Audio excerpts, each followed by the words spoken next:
Dalam kesempatan kali ini masih kita akan membahas seputaran engine Hino, yaitu kekencangan torsi baut, cap main bearing, dan cap connecting rod.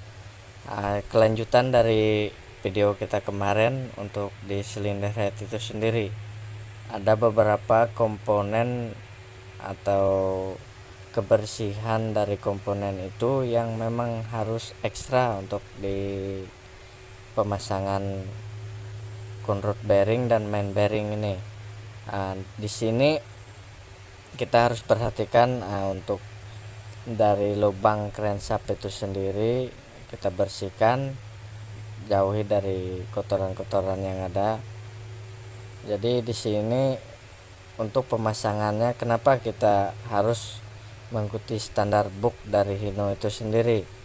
Karena untuk hasil yang lebih maksimal, mencapainya suatu umur dari komponen ini, yang terutama dari pemasangan itu sendiri, itu sangat berpengaruh dari umur komponen yang kita pasang. Jadi harap teman-teman di sini tetap kita anjurkan untuk menggunakan book manual dari unit Hino ini, karena itu adalah standar dari Hino. Jadi di sini ada beberapa komponen yang memang kita harus lebih teliti dan lebih jeli untuk pemasangan, terutama di engine overhaul nanti. Teman-teman bisa melihat di sini ada beberapa prosedur yang perlu kita lihat dan kita amati. Yang pertama, kita bisa melihat ukuran dari baut ini sendiri, terutama kebersihan dari thread baut ini. Jadi nanti kita bisa menggunakan tool pendukung untuk kekencangan baut ini, terutama teman-teman semua mungkin sudah paham untuk kunci momen di sini. Jadi nanti kita akan mengulas dari ukuran baut ini sampai ada aturan dari sudut-sudut pemutaran. Di sini di blok dari engine ini kita bisa melihat cap main bearing, yaitu bagian tengah dari nomor 1 sampai nomor 7. Di sini perlu diperhatikan jangan sampai teman-teman terbalik untuk pemasangannya atau tertukar posisi.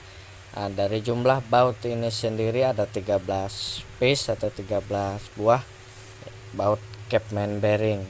Selanjutnya ini prosedur dari pengikatan sudut yang menggunakan derajat. Nanti mungkin kita akan mengulas detail lagi untuk kekencangannya nanti ya, yang menggunakan sudut ini. Lanjut untuk pemasangan cap main bearing, teman-teman juga jangan lupa memperhatikan ada namanya komponen trans bearing yang di sini tertera melekat di cap main bearing ini sendiri. Jangan sampai terbalik untuk pemasangan ini. Selanjutnya ya, ini kita akan membahas dari diameter atau ukuran dimensi dari baut ini. Dari dimensi baut cap main bearing ini menggunakan ukuran yaitu 108 mili atau 4,25 inci dari kencangan. Selanjutnya nanti kita akan menggunakan pengikatan kunci momen untuk tahap awal atau step awal, yaitu bisa kita gunakan 69 Nm atau 700 kgf atau 51 lbf yang bisa kita ikat di tahap pertama ini. Jadi selanjutnya di tahap kedua, disinilah kita akan menentukan bagaimana sudut-sudut derajat. Jadi tahap kedua kita dianjurkan untuk menggunakan sudut 1/4 putaran, yaitu 90 derajat di sini.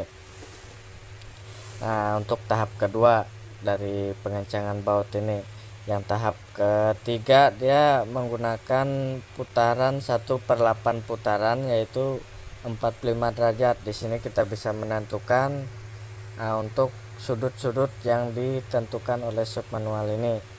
Di sini kita bisa lihat dari paint mark yang titik start yang digunakan ini, kita akan tarik searah jarum jam bagaimana sih posisi 90 derajat atau 45 derajat ini. Yang finishing terakhirnya itu terletak di 45 derajat. Jadi kesimpulannya untuk teman-teman semua, tahap pertama kita menggunakan kunci momen yang sudah tertera tadi. Jadi ya anggaplah contoh kita menggunakan ukuran 5 lbf. Jadi di step keduanya ditambah lagi oleh putaran, yaitu 1/4 atau 90 derajat. Nah, jadi untuk yang tahap terakhir yaitu 45 derajat untuk finishing. Nah, teman-teman bisa melihat urutan-urutan dari pengikatan itu sendiri yang sudah tercantum tadi sesuai nomor 1, 2, 3 dan sampai 13 baut yang harus kita ikat di sini. Nah, mudah-mudahan ini berguna untuk tahap pengikatan dari main bearing ini sendiri dari unit Hino 260 JD atau TI yang sesuai sub manual. Harap teman-teman bisa menggunakan sub manual juga di rumah untuk hasil yang lebih maksimal dan memuaskan untuk tercapainya umur dari komponen-komponen engine ini.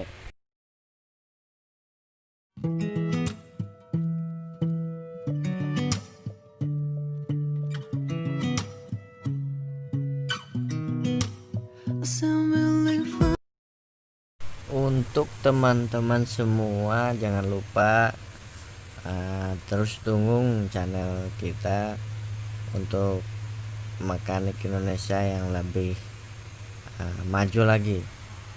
Lanjut, kita akan membahas di sini masalah untuk install dari cap conrod bearing atau connecting rod bearing. Jadi yang sebelum kita lakukan penginstalan, mungkin teman-teman sudah paham semua. Di sini kita lakukan install di bagian ring piston.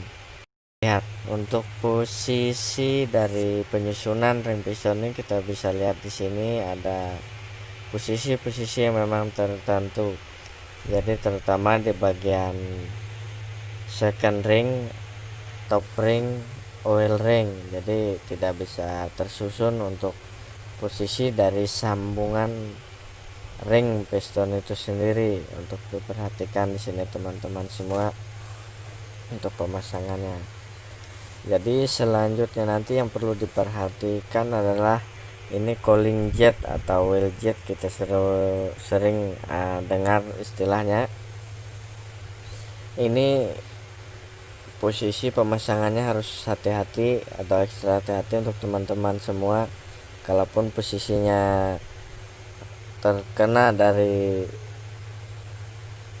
conrod piston ini, mungkin nanti akan terjadi hal yang fatal, bisa patah untuk cooling jetnya. Terutama di sini dia menggunakan bahan yang sangat rentan untuk patah. Ya, di sini ada install dari piston ini ke tahap yang lebih lanjut. Nanti kita akan membahas bagaimana sih kekencangan dari cap connecting rod ini.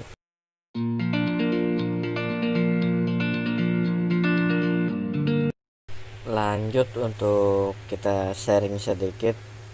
Nah, di sini untuk install dari silinder piston itu sendiri, kita harus menggunakan dari special tool untuk pemasangan atau install dari piston ini. Untuk diperhatikan teman-teman semua, di sini ada special toolnya.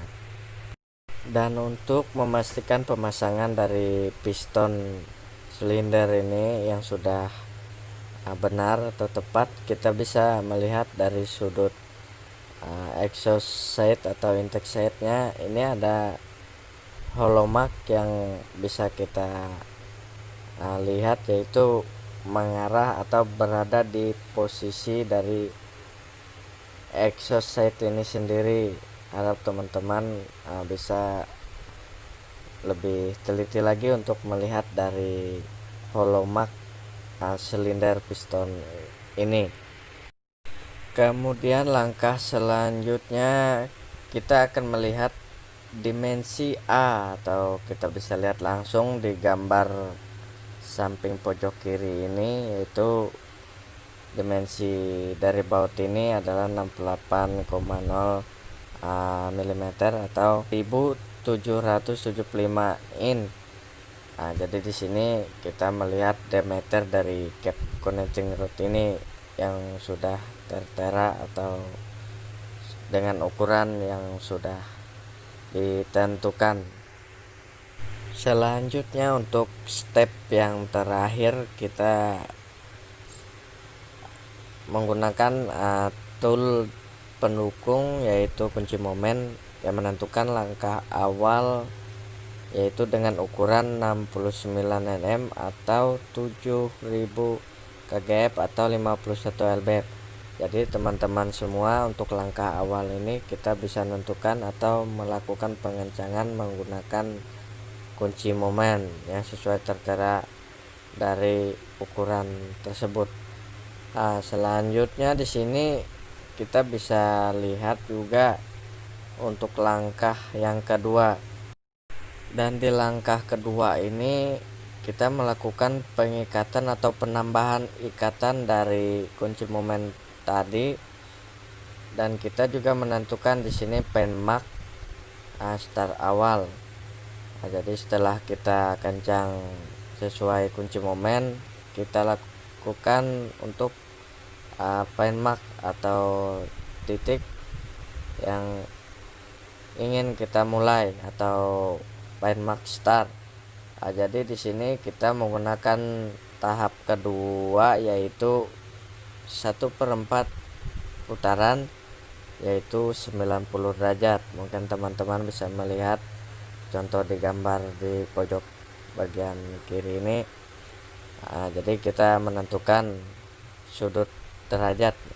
Setelah melakukan sudut derajat 90 derajat ini, kita akan menentukan langkah ketiga, yaitu atau langkah terakhir, yaitu menambah sudut putaran, yaitu dengan putaran 1/8 putaran dengan 45 derajat atau 45 derajat 1/8 putaran.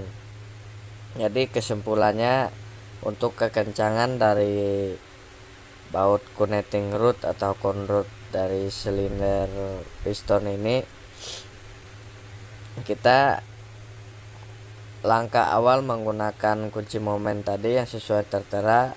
Mungkin kita ambil contoh 51 lbf ditambah 90 derajat dan ditambah 45 derajat.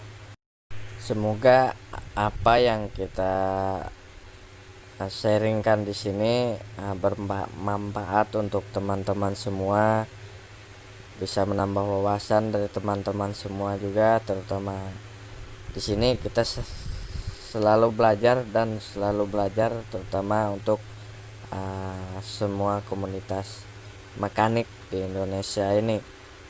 Harapan saya tetap dukung dan selalu support untuk channel ini untuk kedepannya yang lebih maju dan bagus lagi.